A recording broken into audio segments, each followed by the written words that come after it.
Hey, Andre, thanks for doing this. One of the things that you spoke about at the end of last season that some of your teammates have spoken about was that you needed to maybe add a little strength this off season, and from all indications you have. How much I guess bulk have you added? How'd you go about doing it? And have you seen the results already here in the early parts of training camp? Yeah, so that definitely was a big goal of mine to bulk up, get more strength, and all that during the off season. Gained about 20 pounds. Kept my body fat percentage the same, maybe a bit lower than it was last year. So that's pretty good. And then I've just been pushing a lot more weight, and the results, I have been feeling them so far in training camp. I just feel a lot more solid out there and stronger, be able to, sit guys down. So. Just a quick follow-up: has it offset any of that athleticism that you have? Have you noticed that at all? No. No. We'll go Ruben Frank and then Martin Frank. What's up, Andre? Thanks for your time. What was your reaction when they brought JP back? Is that an asset to you, having that kind of sounding board? You guys played a lot of left tackle. Yeah, I'm happy that he's back. It's unfortunate that Brooks went down, but having familiar face back, a guy that's legendary, has a lot of knowledge. It's good to have him on board because he's one of the greatest linemen ever, and he just bolsters our group, and I'm excited to keep learning from him this year. So we'll go Martin Frank and then Bo Wolf. Hey, Andre, I remember you saying, when you were in high school, you or maybe going into college, you bulked up quite a bit.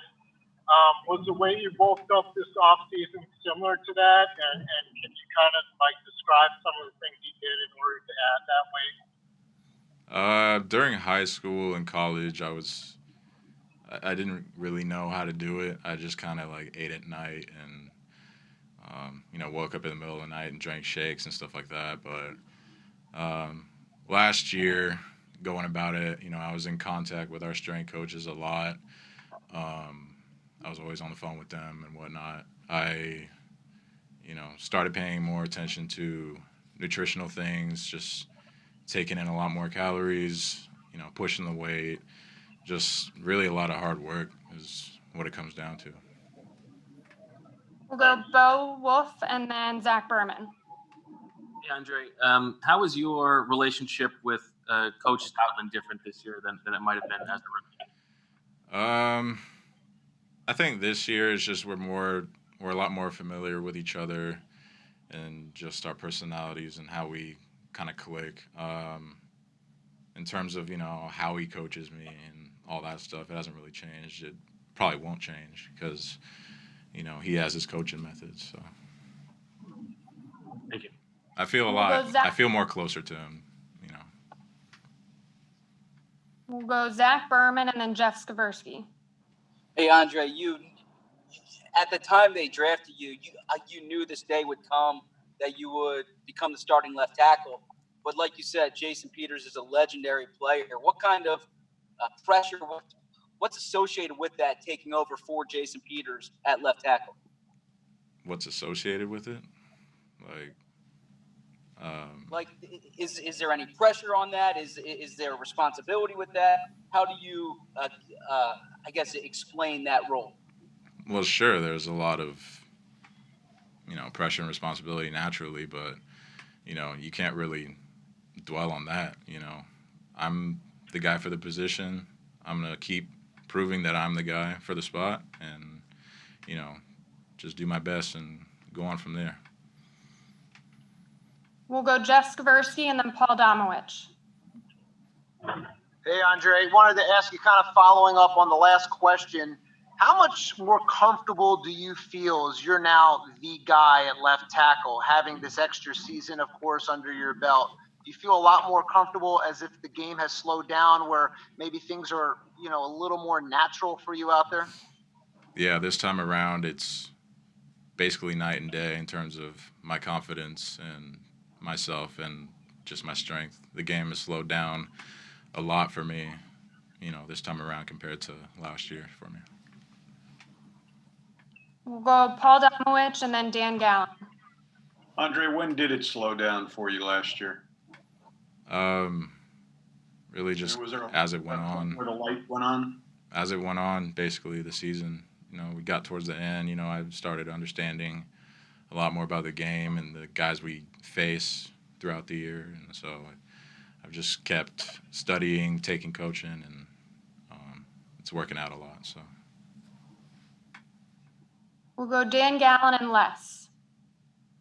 Yeah, Andre, you mentioned the strength and conditioning staff earlier. Ted Rath was new as the director of sports performance. What was it like working with him? What's kind of his style? And, I guess how has he kind of come into the organization? Yeah, Ted came in like a ball of fire. I've never seen anybody with more energy than that guy. He really knows how to get the group going. He knows exactly what he's talking about, and he's just, a great guy to learn from.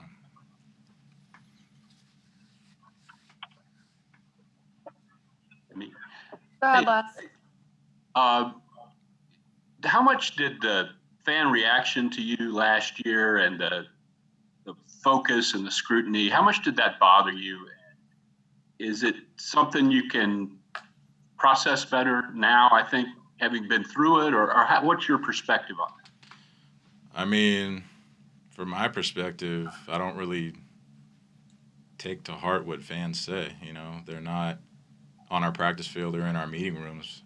It's just the only opinion that matters is coaches and players. You know what I'm saying?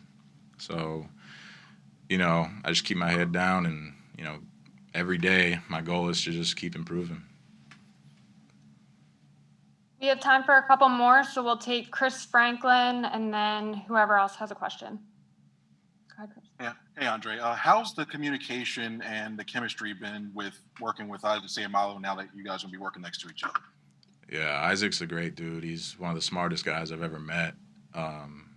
And I really enjoy playing next to him. He helps me out a lot. I think that, we gel together pretty well out on the field. And just, as people, we hang out pretty often, just kind of, getting to know each other and pick each other's brain. And, he's really good to work with. So I'm excited for that. All right, we'll end it here with Ed Kratz and then Tim McManus.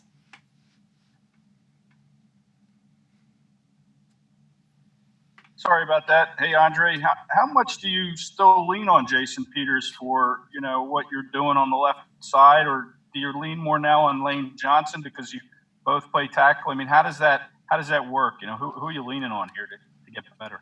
I mean, it's kind of divided. I talk to Coach Stout, I talk to Lane, I talk to JP, just whenever something comes up or I need a little bit of advice here and there.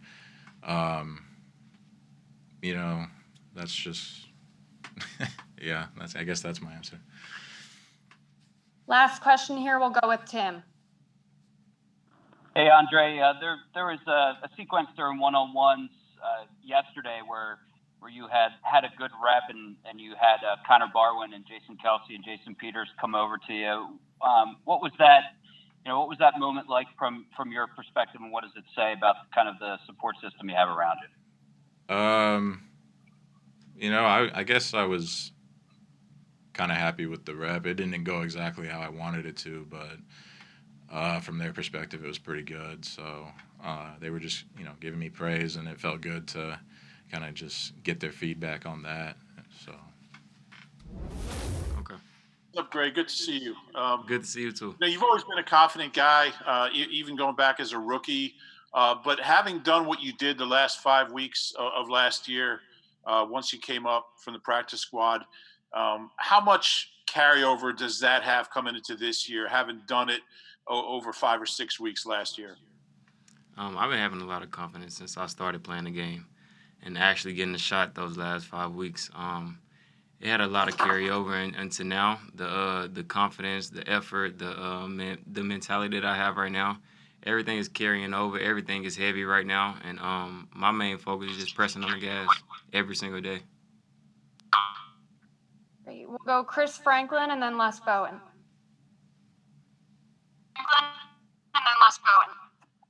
Hey, Greg. Coming into the last couple of years, you've been fighting for a roster spot. Now it looks like you have one. You're pretty solidified in there. And also, you just mentioned that you've become a leader in that room. How does it feel? What's the transition be like? How is it different from being in that position before and last year to what it is now? And what leadership qualities are you importing on these new rookies? My whole mindset is that I don't have a starting spot right now. I'm still fighting every single day. My mindset would never change. I have to outwork everybody. Is not only just here, but just around the league. Just making sure I'm on top of my game. Just making sure the young guys that was in my position are staying on top of their stuff. You know, we all need them. So we're all working together. I'm bringing them along. Alshon and Deshaun is bringing me along, and we're all just working together, man. We're all one. We're one team. We all need each other, and those guys try to lean on me, ask me a lot of questions, and I'm an open book. Whatever they need, I'm right there with them. Great. We'll go Les and then Zach Berman. Greg, I heard what you said about, fighting as if you were still trying to make the team, but how different is it for you, though, being in a position, like this, and there is a difference, obviously, than when you were trying to, claw your way off the practice squad and so on. And do you feel good in the slot? Do you feel like that's the best spot for you? And how is that? How is that to your favor? I'm gonna always feel like I'm clawing, regardless. Just have to keep that edge about me. Have to keep that fire lit. And honestly, I feel comfortable just being on the field, regardless if it's outside or inside. I'm just here to help the team win. So Zach and then Dave Zangaro. Hey, Greg, is Jalen Hurts someone that you knew or followed with him coming up in Texas? And what's it like playing with him? What kind of quarterback would you say he is? I didn't know him personally. I heard a lot about him. I knew some guys from Houston that knew him, that was pretty close to him. And, man, he's a lot of fun. He's very chill. He's very competitive. He's very competitive. He's a hard worker. Asks a lot of questions. A student of the game, and that's what you need, He's behind Carson, following behind him, and they're doing great things in the quarterback room. Hey, Greg. You mentioned the feeling like you always need to outwork everyone else. Have you always had that, or is that something that you had to learn over time? No, I always had that. I always loved the game. And after practice, I'll stay to whatever time I can, whatever time they allow me to just get better. If something happened in practice and I didn't like it, I'm going to work it out to practice. And the time really doesn't even matter. And until I feel comfortable with it, that's when I'll stop. But just having that edge, just like I said, I always talk about an edge. I feel like if I don't work hard enough, then I won't be good enough. So I always have to continue to continue to sharpen iron and just continue to get better. Where do you think that comes from? It's been with me since I was young. My older brothers, my dad, they always instilled that into me. And ever since I was young, I always stayed out to practice and did more. Because just like I said, I love the game and I always want to be good at it. And I want to continue to grow and just continue to get better. We'll go Martin and then John McMullen. Hey, Greg. I was wondering, you caught that game-winning touchdown pass, in Washington last year. How much of that was kind of like, hey, I belong in the NFL, I made it and everything like that, when that happened at that time, and how that kind of carried you into the offseason? I never look at it like I made it. That never crosses my mind. I always had a mindset that every single day, man, you have to work. It's a job interview. You have to go out there and put your best foot forward. And just playing last year, it really did give me that confidence that I can play in the NFL. And I'm just, I'm feeding off of that, but I'm actually adding to it. I want to be better than I was last year, and I want to continue to get better every single day. We'll go John and then EJ. Hey, Greg, now that you're a little bit more proven, at least, and part of this, and Doug has mentioned the word leadership when he's talking about you, you have some young receivers now in the room. How is that chemistry developing, especially with John and Quez, who are little? Obviously, Jalen's a first-round pick, but those guys have some tougher hurdles. Yes, sir. I just kind of relate back to the Super Bowl year. That was my first year, and the guys that was above me, like Torrey, Nelson, and Alshon, and how I used to talk to those guys. And now just being able to be in that position to lead, not only just talking, but to lead by example. The guys actually need to see that. They actually need to see how to do certain things, how to carry yourself on and off the field. So I just try to do my best and just making sure that I'm on top of my game so I can feed off on them. We'll go EJ and then Bo Wolf. Hey, Greg, since you've been around the offense for a couple of years now, I'm curious if you've noticed any scheme changes with all the new offensive coaches brought in the offseason. I wouldn't say any new scheme changes or anything. It's just everything is kind of the same as last year. It's just maybe 1 or 2 name changes or so, but everything is the same, really. We'll go Bo and then Paul Domowitch. Hey, Greg. Along those lines, you've had 4 wide receivers coaches in 4 years. How is Aaron Moorhead different than what you've had in that room in the past? And what do you make of him so far? Aaron's a lot of fun. I've been where with Coach Groh, he was harder on guys. Aaron is pretty hard on guys too, but Groh was very aggressive. Carson was very aggressive.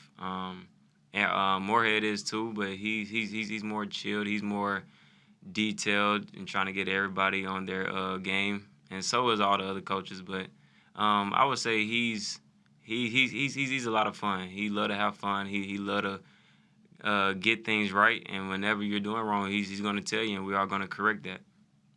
Does it matter to you that he played in the league? Yes, he understands the game. He understands the game as a receiver, being put in certain positions. So yes, he definitely knows how to relate different. Well, we have time for a couple more, so we'll go Damo, Dan Gallen, and then Ed Kratz.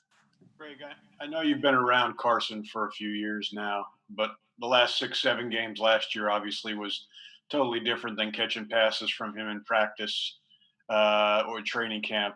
What did that mean as far as the chemistry you two developed? You seem to have by the end of the year, he had a lot of trust in you. Yes, I used to talk to him a lot, ask him questions a lot, and honestly, me and him used to think alike on certain plays, a lot alike on certain plays, and where he wanted me to be, and I would ask him some stuff that he was going to come talk to me about. So that was just kind of funny to me, being a former quarterback and understanding the timing and the placement and being where the QB wanted you to be, and just having that communication with your quarterback, I think is very vital. You know what I'm saying? In the receiver room. We'll wrap it up here with Dan Gallen and Ed Kratz. Hey, Greg. Earlier you mentioned adding stuff to your game this offseason. What did you want to add? And when you look at your game, what are the specific areas that you're trying to improve during camp right now? I would say you using my hands more, especially off the line. Just not beating guys with your feet, but also defeating the hands whenever they shoot and try to jam. Being more violent.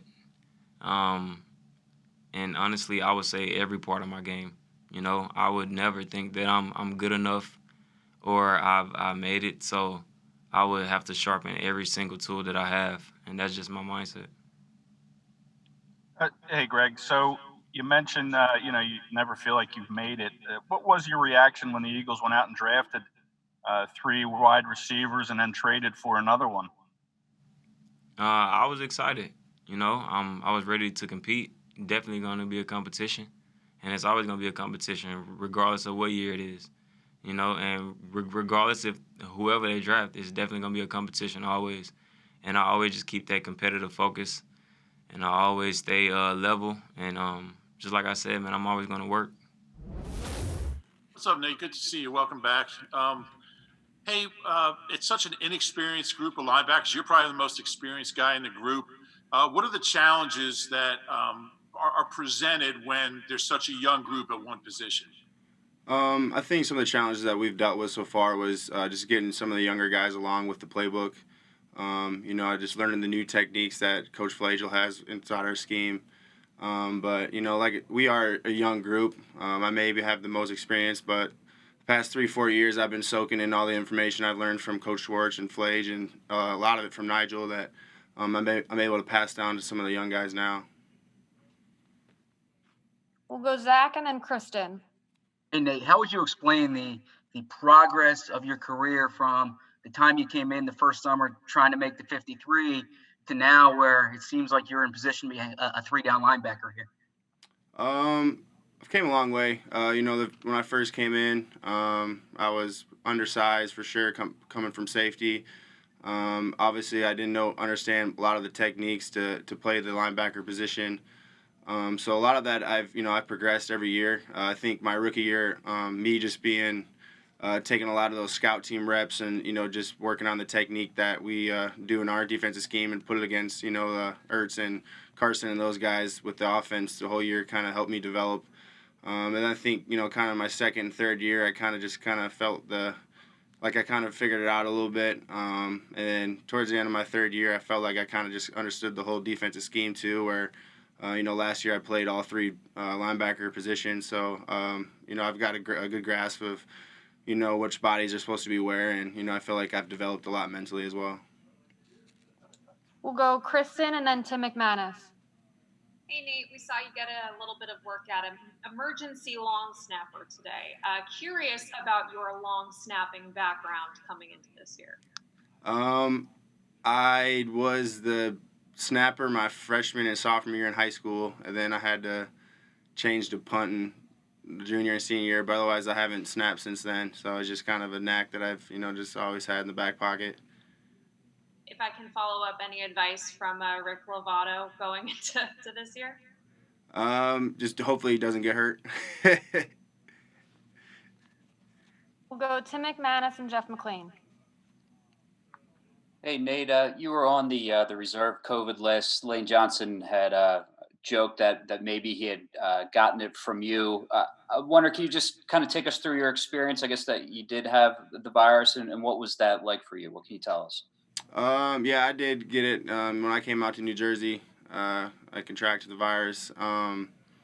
It's the real deal. Obviously, there's a lot of people who have had it worse than I have. I was, asymptomatic, so I never really had any of the symptoms or some of the harder symptoms that some people are dealing with. But I think that the protocol that we have been doing here every day, I think that it's been working. I got it before the camp and everything all started. So ever since then, I feel like the process has been working, and a lot of us do trust the process that they've been doing with us. Has it changed your perspective on it at all? A little bit, obviously when I was back home in South Dakota, I really never even knew any of my friends or family to really get it. So it was kind of one of those things you just kind of see on the internet. But, once I got it, I realized, that it is the real deal. There was like a day or so where, I was pretty sore. I had some muscle aches, but otherwise than that, like Doug said and Lane and all them said that, it's real, it's out there. Just, we got to take the right precautions, and I think that we're doing that around this facility. We'll go Jeff and then Martin. Tim took my question, so Martin can go. Hey, Nate. I was wondering, your impressions of TJ Edwards going into his second year, and also, do you kind of feel like the linebacker unit as a whole is kind of like, being overlooked. Everyone talks about like the defensive line and the secondary and stuff, and not a whole lot of attention on the linebackers. Thanks. I think Terrence has been doing a great job. He stepped in. He makes all the right calls at the mic position. Last year as a rookie, he was far ahead of a lot of the rookies that I've seen in the past 2 or 3 years, including myself. He's a good football player. He's very instinctive. He's been making plays so far in training camp. So I think that he's also upped his game. But as a linebacker whole.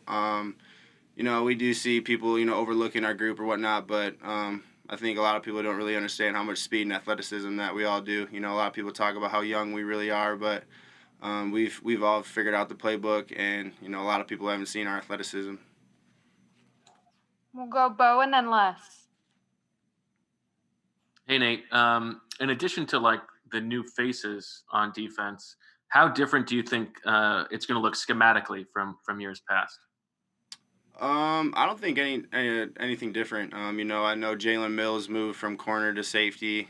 He's kind of taken over a good chunk of what Jenkins used to do. I know adding Will Parks in. We've been able to move him around quite a bit, including myself. I've been able to play multiple spots. But with Schwartz, you know what you're gonna get. He's gonna move some X's and O's around a little bit, but I don't think anything's going to really change with, the new bodies that we got. I think the people that we brought in are just, good replacements for the people who left.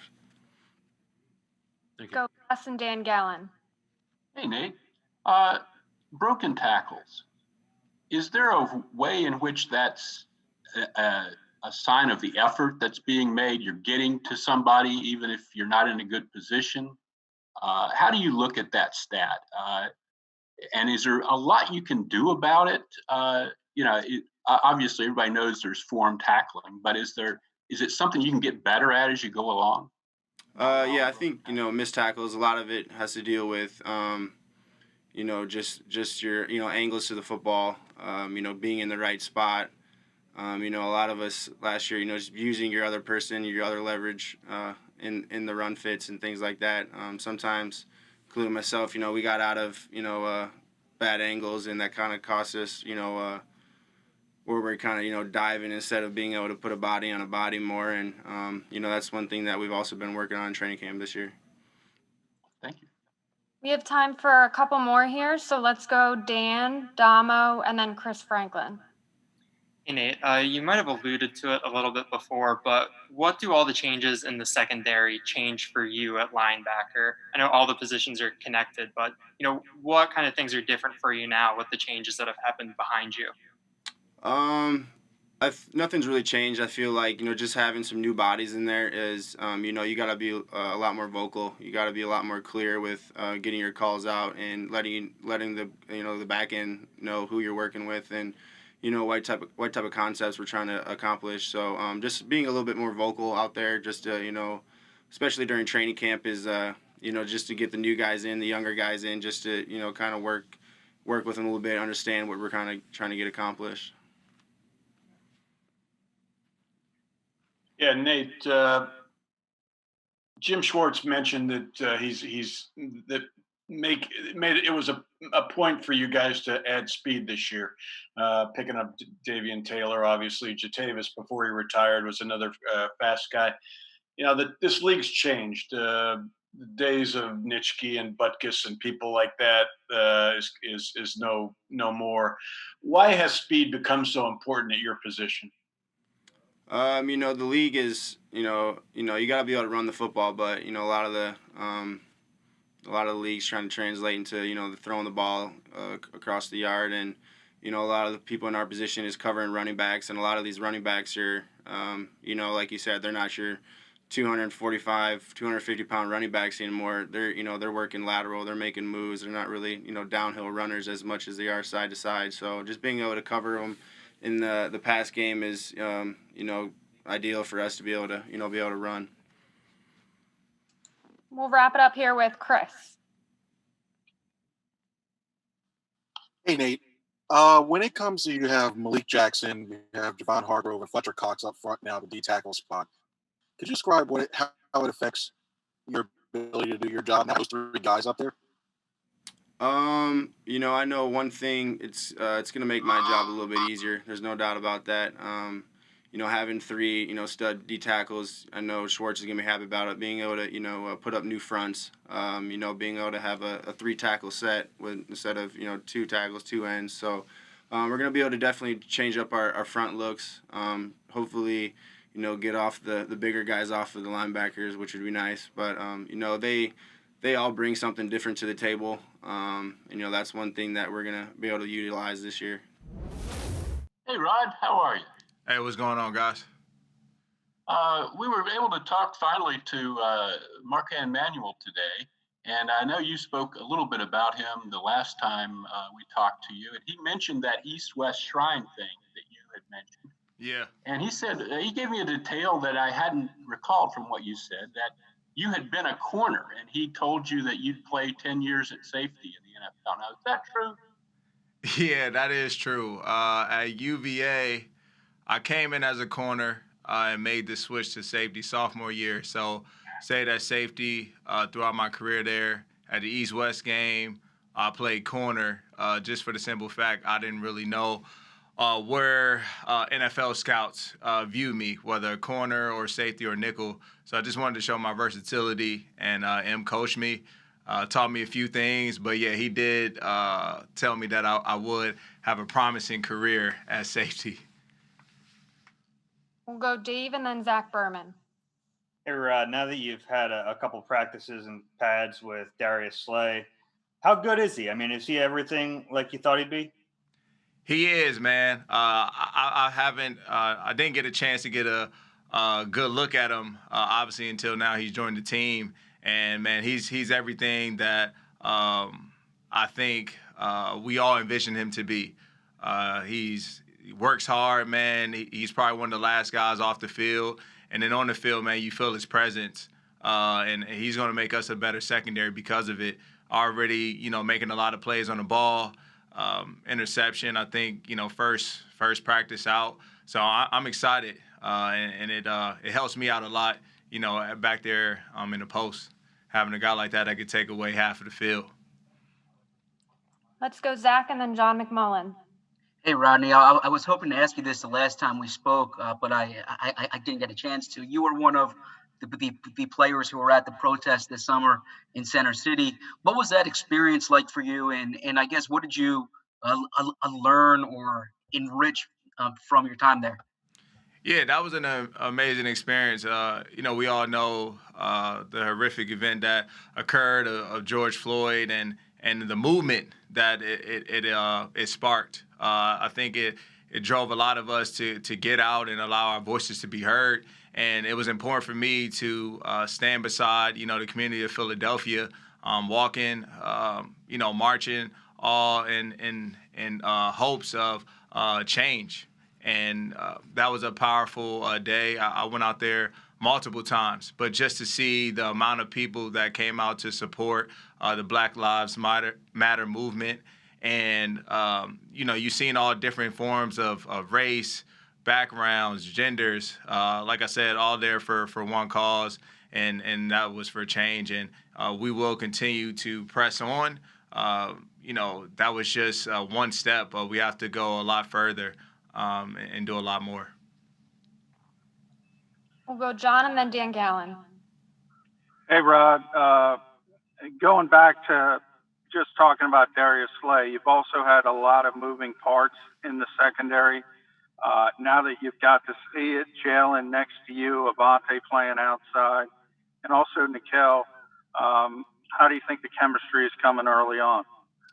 Man, it's coming together a lot better than I think anyone would imagine. Just a short span of time that we've actually all been together.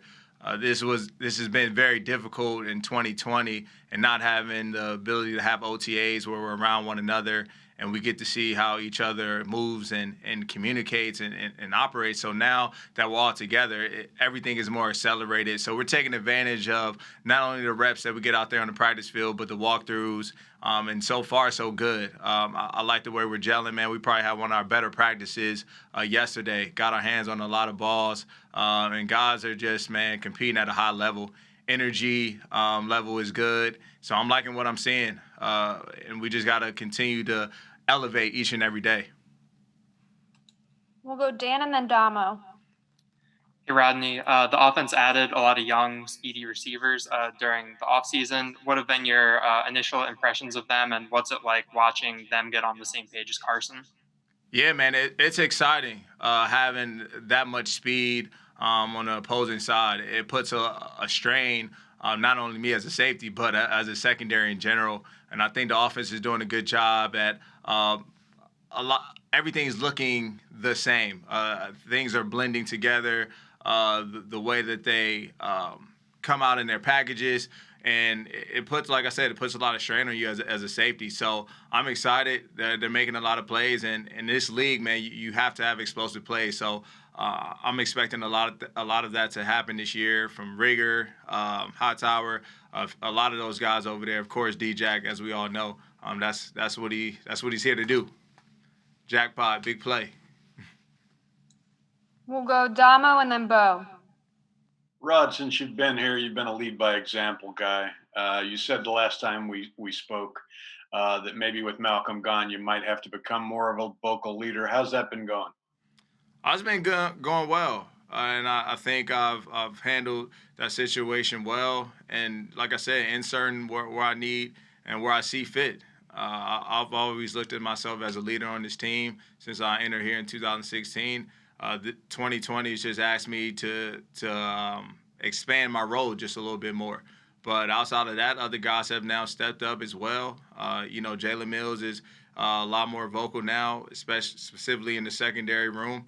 And other guys on the team will be asked to do the same thing. But so far, so good, man. I'm excited and can't wait to get this week one. We have time for a few more, so we'll go Bo and then Chris Franklin. Hey, Rodney.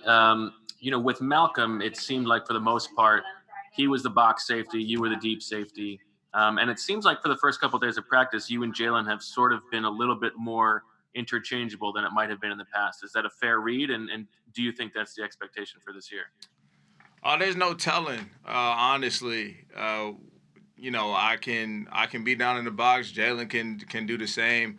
Right now, we're just trying to get a feel and see what works best for this new defense that we have. Right, we've added a lot of new pieces. Guys are moving around, and so 2020, Eagles defense will have a different identity than we have in the past. And so, at the end of the day, man, we have to play to our strengths and plug guys into the places where, that's going to give us the best success. And so if that means, Jalen's down and I'm back, the same that we did it, in this past 4 years, and so be it. Or if we're interchangeable, we're able to do that too. So right now it's a feel thing, and we'll see how it looks week one. We'll wrap it up here with Chris Franklin and then Jeff Skaversky. Hey, Rodney, we've seen the last couple of days a couple videos of the guys, the rookies especially, trying to sing while they're in the locker room or attempting to sing. How important are events like that when it comes to building camaraderie and to the locker room as a whole over time? It's huge. And everything with 2020 right now has been abnormal. And so you try to bring some sort of normality to this situation, and coaches quickly do that, and a lot of us veterans also ask them to do that. Like, we need that. We want it to feel like camp. Like you said, it builds chemistry and it brings everyone together, most importantly. And then us as vets, man, some of these long days, you need a good laugh at the end of the day to close the day out. But I will say this probably hasn't been the best class so far, so I'm hoping a few of those guys can end on a good note because they've haven't done too well. Last one here with Jeff Skaversky. Hey, Rodney, I'm not sure if you heard what Nigel Bradham said the other day, whether you did or not, and what your reaction is, and if that puts a chip on your shoulder when a guy kind of says, not really a winning culture, at least on the defense there. I did see a clip of that, and I know Nigel, he's a good friend of mine. He tried to clear the airways with that one. But, I mean, I will say at the end of the day, man, 3 out of the 4 years we've been in the playoffs, and we've also been Super Bowl champions, and he's been a part of that. So at the end of the day, we hope to just continue that. We hope to be back down in Tampa holding up that Lombardi trophy because that's the culture that we built since I stepped here in 2016. Playoffs is the standard, and once we get in, man, it's no telling. But the goal is championship each and every year, and that's what we established here. So that's all I got to say about that. Duke, how you doing? How you doing, my man? I'm good. Hey, what can you say about your anticipated role? It's a very young group of linebackers. There's no real, veteran guys beyond 2 or 3 years. What's the capability of this group without the real veteran presidents, and where do you see yourself fitting in? I mean, pretty much, me and Nate, pretty much the oldest guys in the room. Going on year 4. But I mean, I soak in a lot of, knowledge from a lot of the older guys in the past when I was with Atlanta and the older guys here. So I have a lot of knowledge in the game. I just bring it on to the younger guys. They're looking up to us. You know what I'm saying? And I think we're doing a good job of that. That we're leading the way. We're setting the example. On and off the field. I think we're doing a pretty good job of it. We'll go Chris Franklin and then Dan Gallen.